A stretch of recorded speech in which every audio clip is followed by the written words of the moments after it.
आप सीख जाते हैं तो आपकी ट्रेडिंग स्टाइल हमेशा हमेशा के लिए बदल जाएगा। टेक्निकल एनालिसिस के जन्मदाता चार्ल्स डॉ ने ईयर 1900 में एक थ्योरी दिया था, डॉ थियरी, जिससे लोग एक्चुअली मार्केट को प्रिडिक्ट कर सकते थे कि आगे क्या होने वाला है। भले ही आज के यूट्यूब ट्रेडिंग चैनल इस बारे में बात ना करती हो, लेकिन आज भी यह स्ट्रेटजी उतनी ही कामयाब है जीतने की 100 साल पहले थी। और यह स्ट्रेटजी इसी थ्योरी से ड्राइव हुआ है, जिसे मल्टी टाइम फ्रेम एनालिसिस कहा जाता है। इस वीडियो में मैं आपको समझाऊंगा कि कैसे आप हायर टाइम फ्रेम से लेकर लोअर टाइम फ्रेम तक चार्ट्स का एनालिसिस कर सकते हैं और अपने ट्रेडिंग डिसीजन को बेहतर बना सकते हैं। तो सबसे पहले समझते हैं कि मल्टी टाइम फ्रेम एनालिसिस होता क्या है। यह एनालिसिस का एक तरीका है जिसमें आप पहले हायर टाइम फ्रेम का एनालिसिस करते हैं और फिर धीरे धीरे लोअर टाइम फ्रेम तक आते हैं।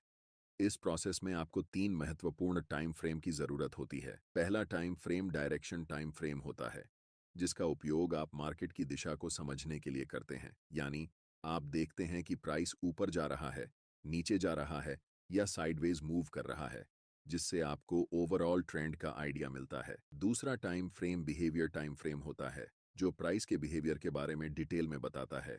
यानी प्राइस का मोमेंटम कैसा है, मार्केट स्ट्रक्चर ब्रेक हो रहा है या नहीं, वीक रिजेक्शंस या डोजी कैंडलस्टिक्स दिख रहे हैं या नहीं, और मार्केट रिट्रेस कर रहा है या नहीं। तीसरा और आखिरी time frame entry time frame होता है, जिसमें आप एक्चुअल ट्रेड एंटर करते हैं। अगर प्राइस डाउन ट्रेंड में है तो आप सेल के लिए देखेंगे, और अगर अपर ट्रेंड में है तो आप बाय करने के लिए देखेंगे। ये बहुत सिंपल है। ये जो टाइम फ्रेम्स आप इस्तेमाल करेंगे वो आपके ट्रेडिंग स्टाइल पर निर्भर करते हैं। मान लीजिए मैं इंट्राडे और स्विंग ट्रेडिंग का मिक्स उपयोग करता हूं, तो मैं 4 घंटे का टाइम फ्रेम डायरेक्शन के लिए, 1 घंटे का टाइम फ्रेम बिहेवियर के लिए और 15 मिनट का टाइम फ्रेम एंट्री के लिए उपयोग करता हूं। लेकिन अगर आप स्काल्पर हैं तो आपके लिए ये टाइम फ्रेम्स अलग होंगे। आप 1 घंटे को डायरेक्शन के लिए, 15 मिनट को बिहेवियर के लिए और 5 मिनट टाइम फ्रेम को एंट्री के लिए इस्तेमाल करेंगे। इसलिए टाइम फ्रेम पूरी तरह से आपके ट्रेडिंग स्टाइल पर निर्भर करता है, लेकिन मैंने एग्जाम्पल देकर समझा दिया है, जिससे आप अपने ट्रेडिंग स्टाइल के हिसाब से सही टाइम फ्रेम चुन सकते हैं। मल्टी टाइम फ्रेम एनालिसिस को शुरू करते हैं, जिसमें हम सबसे पहले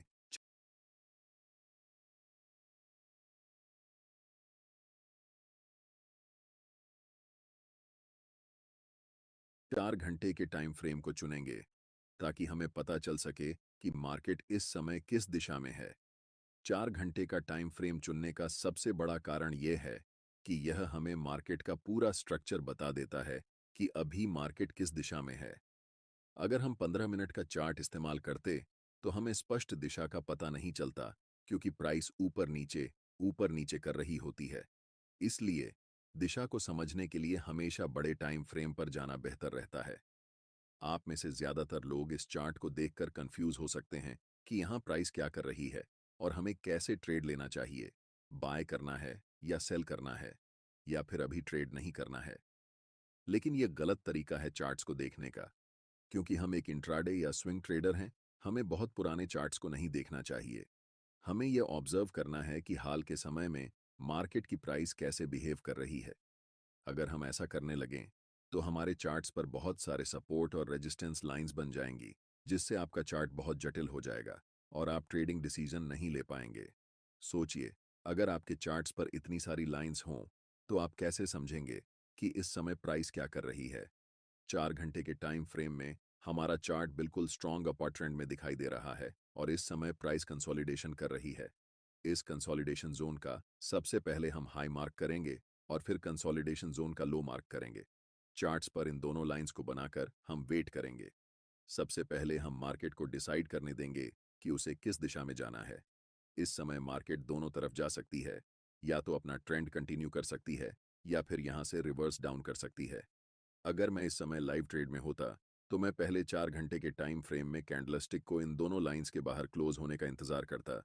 तभी हम डिसाइड करते कि हमें बाय करना है या सेल। अगले कुछ कैंडल्स में प्राइस लोअर लो के नीचे कैंडल क्लोज करती है। ऐसे समय में ज्यादातर नए ट्रेडर्स सेल पोजीशन में एंटर करते हैं। मैं चाहता हूं कि आप ध्यान से देखें कि इसके बाद प्राइस क्या करती है। अगले ही कैंडल में एक बड़ी ग्रीन बुलिश कैंडल बनती है।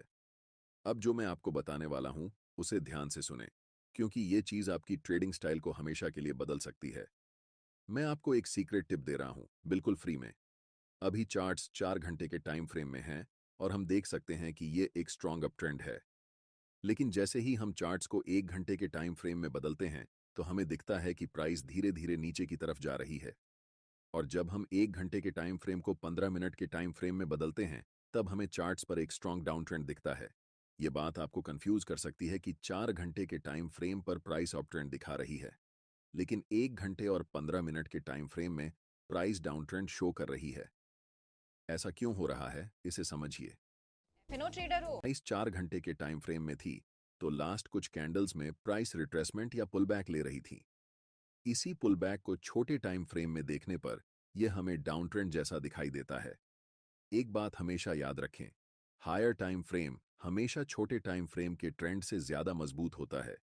इस सिचुएशन में 4 घंटे का टाइम फ्रेम 1 घंटे के टाइम फ्रेम से और 15 मिनट के टाइम फ्रेम से भी ज्यादा स्ट्रांग होगा, और 1 घंटे का टाइम फ्रेम 15 मिनट के टाइम फ्रेम से स्ट्रॉन्गर होगा।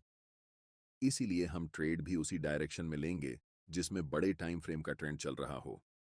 चूंकि 4 घंटे के टाइम फ्रेम का ट्रेंड अप ट्रेंड है, इसलिए हम बाय पोजीशन बनाने वाले हैं। अभी चार्ट्स 15 मिनट के टाइम फ्रेम में हैं और इस चार्ट्स में हमें तुरंत बाय ट्रेड में एंट्री नहीं करनी है, क्योंकि प्राइस का मोमेंटम अभी भी डाउनसाइड की तरफ ही है। पहले हम वेट करेंगे कि प्राइस 15 मिनट के टाइम फ्रेम में बियरिश से बुलिश ट्रेंड में शिफ्ट हो जाए, तभी हम बाय पोजीशन में एंट्री करेंगे। अभी तक प्राइस हमें कोई सिग्नल नहीं दे रही है कि वह बुलिश होने वाली है, इसलिए हम अभी भी इंतजार करेंगे। प्राइस इस लेवल को रीटेस्ट करने आती है, लेकिन पूरी तरह से ब्रेक नहीं कर पाती और फिर से नीचे चली जाती है। ऐसा दोबारा होता है, जिससे हमें पता चलता है कि अभी प्राइस साइडवेज हो चुकी है। इस समय बाय पोजीशन में एंट्री करने के लिए यह जरूरी है कि प्राइस इस लेवल के ऊपर क्लोज होकर अप ट्रेंड का स्ट्रक्चर बनाए। अगर हम प्राइस को 1 घंटे के टाइम फ्रेम में बदलते हैं, तो हम देख सकते हैं कि अभी तक हमें कोई भी बुलिश सिग्नल चार्ट्स पर नहीं मिल रहा है जिससे हम बाय डिसीजन बना सकें। अगले कुछ कैंडल्स में प्राइस लास्ट स्विंग लो तक आती है और उस पर्टिकुलर लेवल से एक स्ट्रॉन्ग रिजेक्शन लेकर ऊपर की तरफ बढ़ जाती है, जिससे एक बिग ग्रीन बुलिश कैंडल बनती है।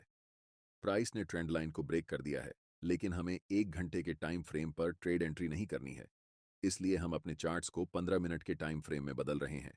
अब हम कह सकते हैं कि मोमेंटम डाउन ट्रेंड से अप ट्रेंड में शिफ्ट हो चुका है और इस समय 15 मिनट के टाइम फ्रेम में मोमेंटम अप है, 1 घंटे के टाइम फ्रेम में मोमेंटम अप है और आखिरकार 4 घंटे के टाइम फ्रेम में भी मोमेंटम अप है। जब इन तीनों टाइम फ्रेम में मोमेंटम एक ही दिशा में होता है, तब समझो कि आपका सेटअप बनकर तैयार हो चुका है और यह किसी जादू से कम नहीं है। हमेशा याद रखें, कभी भी जल्दबाजी में ट्रेड नहीं करना चाहिए।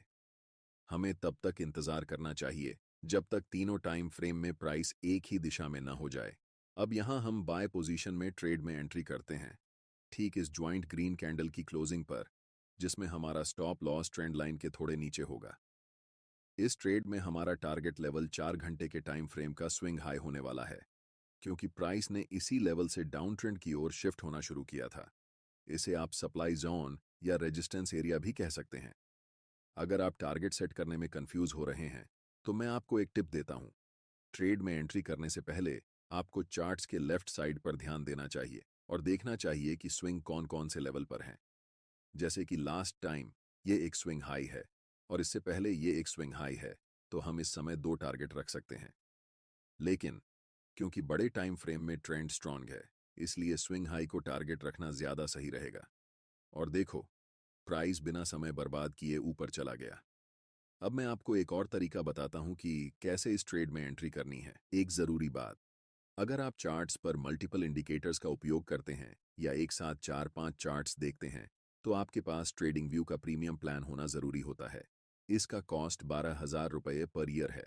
अगर आप ट्रेडिंग व्यू का सब्सक्रिप्शन फ्री में चाहते हैं, तो आप अपना डिमैट अकाउंट शाम को ट्रेडिंग ऐप में खोल सकते हैं। अपने ट्रेडिंग को इंप्रूव करने के लिए सैमको में स्विच करें। सैमको आपकी ट्रेडिंग हिस्ट्री का एनालिसिस करके आपको आपकी गलतियों के बारे में बताता है, जिन्हें जानकर आप अपनी ट्रेडिंग को और बेहतर बना सकते हैं। एक ही प्लेटफॉर्म पर सभी एसेट क्लास में ट्रेड कर सकते हैं। जिसमें कमोडिटी डेरिवेटिव्स और करेंसी डेरिवेटिव्स भी शामिल हैं। यहाँ अकाउंट ओपनिंग फ्री है और पहले साल के लिए अकाउंट मेंटेनेंस भी फ्री है। म्यूचुअल फंड और आईपीओ में कोई कमीशन नहीं है। बाकी सभी एसेट क्लास में ट्रेड करने पर केवल 20 रुपए पर ऑर्डर ब्रोकरेज लिया जाता है और यहाँ कोई भी हिडन चार्ज नहीं है। 1000 से ज्यादा स्टॉक्स पर 4 गुना लेवरेज मिलता है, जिसे आप लाइफ टाइम तक होल्ड कर सकते हैं। यहाँ पर आपको ट्रेडिंग व्यू का प्रीमियम वर्जन मिलता है, जहाँ आप मल्टी चार्ट लेआउट और 50 से भी ज्यादा इंडिकेटर्स का इस्तेमाल कर सकते हैं और चार्ट्स पर ही बाइंग और सेलिंग के ऑर्डर प्लेस कर सकते हैं। साथ साथ अपने स्टॉप लॉस और टारगेट को भी मैनेज कर सकते हैं। अगर आप डिस्क्रिप्शन में दिए गए लिंक से सैम को ब्रोकर ज्वाइन करते हैं तो आपको